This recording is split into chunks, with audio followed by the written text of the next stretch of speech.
from the first two presentations, we moved very naturally from thinking about data and the ways in which it can influence the ways in which we can present and display reading as an interactive way, reading as a way of discovery, and then towards the end, even Wayne started getting into playing and just exploring. So my presentation actually adds on to this, thinking about data as we think at how it informs our thinking in different stages of our research process. So I'm hoping that this can help both students and professors as we think about how we use data, how we build an argument, how we think and can draw from other fields such as the sciences, data sciences, computer sciences, to build an argument, maybe even create a type of experiment, kind of use evidence in new ways. Granted, we do have departments and different disciplines, but I really do believe in interdisciplinary work, and it's very exciting to think of institutes such as, and opportunities such as this to do that. So I'll just begin, just a brief introduction again. I'm a PhD candidate in history. For my fields of training come from different realms of colonial knowledge, very theoretical realms of history of science and classification, as well as digital humanities. I'm trained specifically in an area studies department, which is a product of U.S. nation building and fears of during the Cold War of U.S. Involvement, particularly in Asia. So it has a traditional background, but I've kind of had this interdisciplinary journey of cross-pollination, which has really influenced the ways in which I think about my research and I think about my teaching. So my dissertation project is in its very early stages. It's big conceptual questions that I really wanted to just start off being very big so that I can enter the archive and look at data in my library sources in a broad way. Looking at the history of public libraries in Vietnam in the 20th century, which is something that hasn't been done before in history of Vietnam in English, French, or Vietnamese, except for a few institutional records of like, in this date, this library was built, and then this library. But no one's really asked about like, okay, who uses the library? What's in the library? What did it symbolize? What was the relationship between the government in building these libraries and who uses them? How do libraries operate as ways of building language and literacy and thinking about civil society and these spaces, right? So right now I'm actually based in Hanoi in Vietnam, just doing archival and research collaborations in Vietnam, but I'm also collecting data in very, very slow, time-consuming processes. It's just consulting documents and transcribing them, and hopefully my documents come like in very traditional, what we think of as humanities historical data. At the same time, I've been doing just getting my hands dirty with data science and computer science and digital humanities and thinking about how, and it's not just kind of a side project, it very much informs my work. So last spring, I was the one humanist in a room of about 60 computer scientists and people from the School of Information and Data Scientists doing this class called Deconstructing Data Science. It was my first, is anyone here from the sciences? Okay, so I could say whatever I want about the sciences. But I don't know if you've been amongst sciences peers, or even if you're from social sciences too. Humanists at times, you get this like disciplinary battlefront where it's like, oh yeah, but who knows what truth is, or is that really data, or how can you prove that your experiment is totally kind of like unfounded? So I felt definitely that pressure of the way I think about, and from the humanities, from history, how I craft an argument is so unique and different, but also there's a lot of parallels with the sciences. So it was a big learning process for me to think about how I think about making an argument and a provable argument with data and evidence versus maybe someone coming from biological sciences or from even data sciences and crafting an experiment. So this is going to be I'll give more of my experiences from data sciences and what kind of lessons I learned from data sciences and how it shaped how I create an argument. And I really love to hear your feedback on this as well.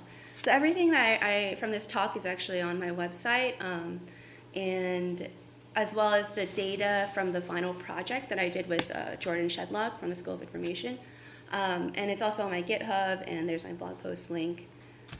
So the project was basically, so this is the 3 parts of today's presentation. I really want to focus on this idea of operationalizing, which I think Betty mentioned a little bit, at least talking about how to look behind the magic of what we see as a website, and thinking about how do we actually have a machine process these different stages. So how do we operationalize our own historical or humanities research questions that in various steps that we can have evidence to support our argument or to prove or to create an experiment. And then the second and third part we'll do in the afternoon. So even with the biggest takeaway for me from this data science course was that I learned how to ask questions and how to answer them in a new way, which is like what I mentioned. You translate these research questions into these operationalized tasks. What type of evidence do I actually have? Because if you saw these other questions I had, like about my dissertation project, when I said like, what is the history of public libraries in Vietnam? Big question, right? What if I were going to say, what is the role of the public library in building modernity during the French colonial period? So what kind of evidence would I need to actually get deeper into that question? And if I was going to make an argument that the library was actually at the forefront of building modernity or of building literacy in Vietnamese Romanized script, then what type of data and evidence was I going to use to actually make this argument? And this, for me, coming into a data science course was really difficult because as a historian, I was just like, I'll just read a bunch of text, and when I have a significant amount of kind of evidence that you have this kind of intuition, and then you argue it in kind of an essay format, and of course you have different data sources, but it wasn't like when I tried to explain that to my science peers, they were just like, that's not an argument. That's not where's your hypotheses? How are you going to test this? How are you going to support this? So at the same time, while they were kind of like focusing on like, how are you going to do this? How are you going to do this? I was saying, they were really keen on getting at the data, and I was like, yes, but all that data is constructed, and all this data has problems, and I'm pushing back using my humanistic critical inquiry and thinking about how the flaws in data, especially for historians and humanists, is that often data you need to create your own archive, like what you had to do with Soju and running around Korea for 2 years. And then once you're like all knee deep in this data, you're like, okay, so what question am I actually answering? It's often, you get so caught up in building this data that like is 99% complete, which we know will never be complete. And then it was like, wait, what was our initial question? Like I said, like often humanist data compared to other fields is not a data of convenience. It's not, if you look at within, especially in the field of digital humanities, even how many digital projects are just of English, which are of Shakespeare, first of all, because it's well-structured data, already in English language, already digitized or OCR'd, or either that, or if it's digital humanities data on the Wall Street Journal, some news source that's in English. So we have this huge amount of really exciting projects happening on English language documents, but nobody's touching the complicated historical or non-English language stuff because it's hard. It's hard, and it's not just there for you to kind of apply these new tools and analyze it in a different way. But because it's hard, it's more interesting, and it's more important that we think about it and work with this type of data. The other part that I want to spend a little bit of time thinking about is because historical and humanities data is so hard, there's an interesting process that goes between this dialectical or this iteration between what our research question was and what the data source, what actually data could actually kind of answer that question, right? So if if I just told you, like I said, my project is on history of libraries in the French colonial to post-colonial period in Vietnam, what would an ideal data source look like? Just anyone can suggest. What would an ideal data source? Yes. Book records in the back of books, what the data of the people borrowed that, give it back. Oh, great. So you just provided two. So book records in terms of like collection or bibliographies of what maybe is in the collection of a library, but also what people borrowed. That's like the dream data source for a lot of people that study libraries, because not only do you get to, the first one, you get to see what is being produced, also what's being collected in a library, but you also get to see what's read, right? Did someone else have another? No, I think what interested me was like those library cards that we used to have on the back, on the back of the books. In Korea, that's how we do it. So if the back cover usually has a little pocket, Yeah, so the checkout sleeve, right? The checkout pocket. Yeah. So depending on the library, like you could have what's in the book, but that checkout sleeve is also often recorded in this big register by the librarian as well, because the library needs a copy of what's checked out as well. So we don't currently. Do you still see that in the libraries, or not as much anymore? It's all ISBN or. Yeah, all Yonsei books. For example, when my wife's friend was studying in Yonsei, my wife picked up a book from Yonsei last year, and it had a friend's signature from 1986. Oh, wow. So it's good to keep their names. Wow, so you have this kind of this fingerprint, this deeper layer of who touched this book, who consumed this book and read it. And that's really exciting because there's still a material record. So that's one of the ideal data sources. And then if we had, for example, pretend we had 1,000 of these borrowing cards, like record of what was borrowed from this, who borrowed these books. What more refined research question could emerge then? Maybe since I know the Vietnamese period fairly well, I would say I could argue that if I could analyze those names, maybe think about maybe if they were masculine or feminine names, to think about gender. I could maybe cross-reference it with school records to see if they were associated with different schools. I can think about, and if I can get some demographic data with that would be really exciting. So then that's more data, but then what question am I answering? What question is it?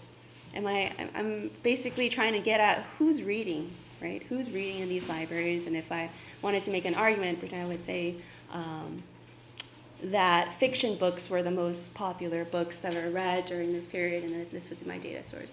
So here we get this example of if we had this ideal data source, but often we don't have this fully ideal data source. So what do we do then?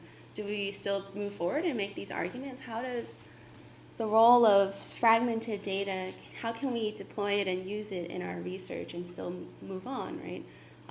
So that's what I'm trying to get at in my project too, is that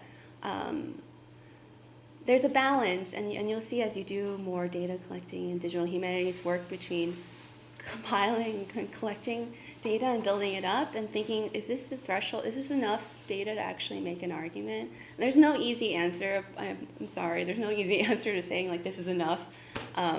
Often you just have to present it and hear what people say, and there is a bit of this intuition feeling, but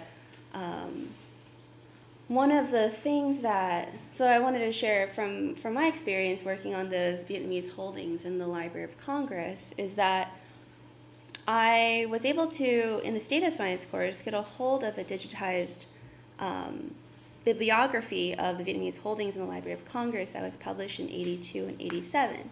So this is, it's very blurry. That's okay. So does anyone here read Vietnamese?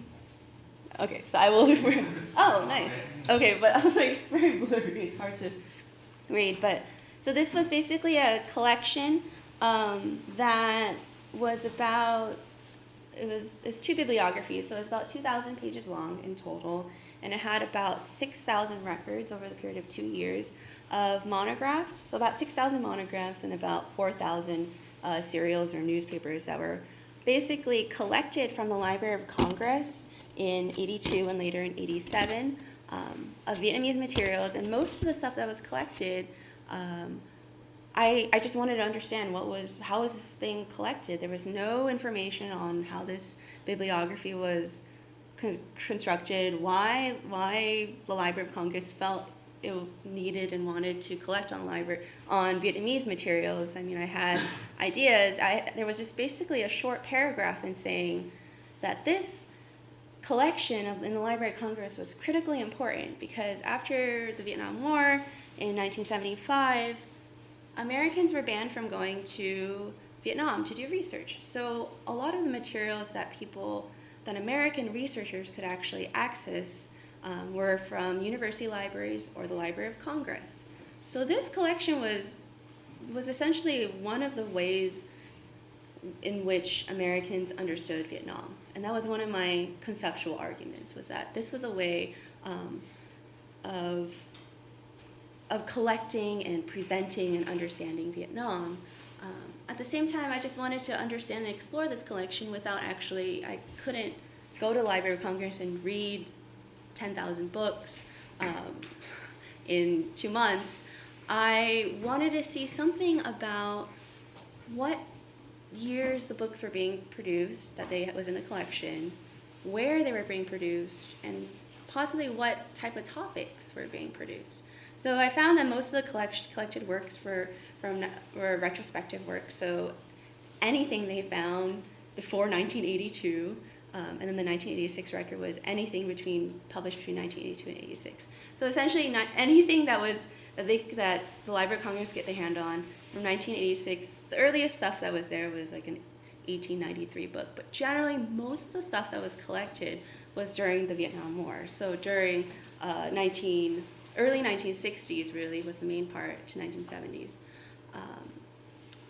So there was an exciting data source, but again, if I broke it down, what did this data actually have, and what kind of question could I craft from it? So this was going back between, okay, I have this data source, what kind of questions can I ask from it? And then this iteration between data and question, right? So I had in this data source the author, the title, publication city, publisher, publishing date, number of pages, Library of Congress, classification number. So it was pretty base level bibliographic information. So I found out why this data, I could argue why it's significant is because of what I said before about access to information on Vietnam. But what story could I actually tell? So like I focused on, I said it could tell something about library curation. It can give, by just reading this bibliography or this catalog, I can understand the logic of why the Library of Congress, and maybe extrapolate higher from that, and U.S. politics, why the U.S. government felt it needed to collect materials on Vietnam from a military or political or cultural standpoint. I could maybe argue something about the history of publishing in Vietnam, just because from 1950s, 1960s, 1970s, first of all, no one really studies publishing during that period. It's most of the history that's written is about military history, political history. But a lot of books were being published and circulated. It was a critical period too. At the same time, there's a big caveat there because this was just one library collection, right? So I knew there was limits in that argument. And then the third thing that I could possibly answer was that this could maybe say something about what the American psyche or the American government, seen through the Library of Congress, could understand about Vietnam, like what type of topics or books or people could get access to. So again, these topics are kind of gestured at a research question, but they were still very kind of tenuous or temporary, right? So how do I take these topics, of which I think when you're in the humanities and in history or social sciences, that it's the beginning of a dissertation, or it's the beginning of an argument, and actually transform it into, like what I said before, operationalizable tasks. So in my project, I focused on what type of data. I had to take it even deeper is that I mainly really had the most, I thought, informative part of this list of data sources was, of data or variables was the title and the publication city. So a lot of people, presenters, we're talking about reading. What information does a title actually tell? Like, what does a title usually say? What's the purpose of a title of a book? Does anyone? Well, it should convince your reader that they should read it. Right. So it needs to be kind of enticing in a way, right? It just shouldn't say like boring book, like, although that could work too, like, or history, those titles were actually pretty popular back in the 16th century. But so there is something about the word, the title of a book actually having something that's a mediation between what the book is about and the possible audience. So the title is really significant because it kind of like sells the book, but it also should tell you what's in the book, right? So this is where my background history of the book and humanities was really useful because my collaborator in this project was coming from the sciences, and he was just like, title just says what's in the book, and I'm like, no, there's kind of something more interesting to this, is that there's an audience and this negotiation, right? And then the other part was publication city. So what does a publication city usually suggest?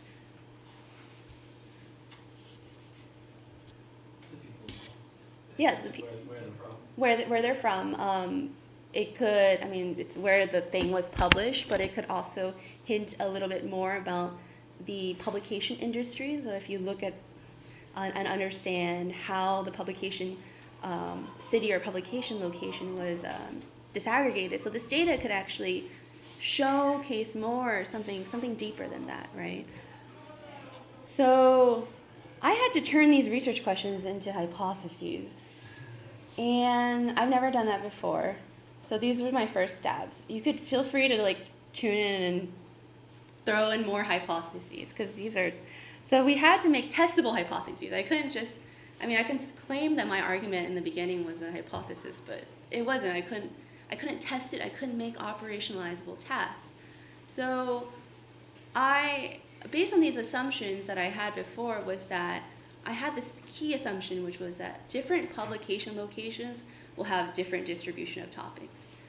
Coming from a humanities or historical background, that's kind of an argument, because some people might argue against that. I might say like, no, it's not about the location of a thing. It's actually about the author, or it's something else. But I was like, okay, this is all the data I have, and it's the strongest data I have, which is the location and the title. So I had to say a few assumptions. That assumption, the first thing, is that there's something unique about the location that relates to the topic. And on top of that, the topic can be discerned from the title. So these were big assumptions. If you're coming from history of the book, people can just totally say like, no, that's not right, but I'm just gonna go with it.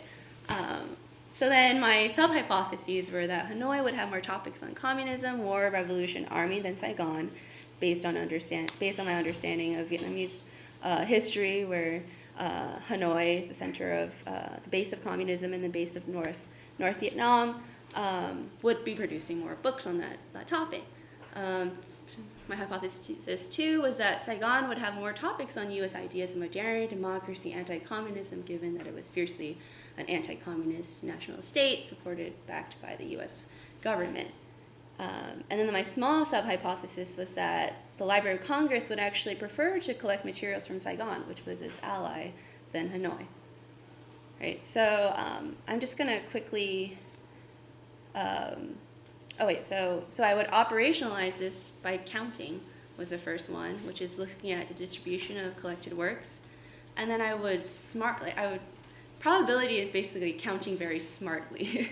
So not just counting in absolute numbers, but counting in proportion of something else, right?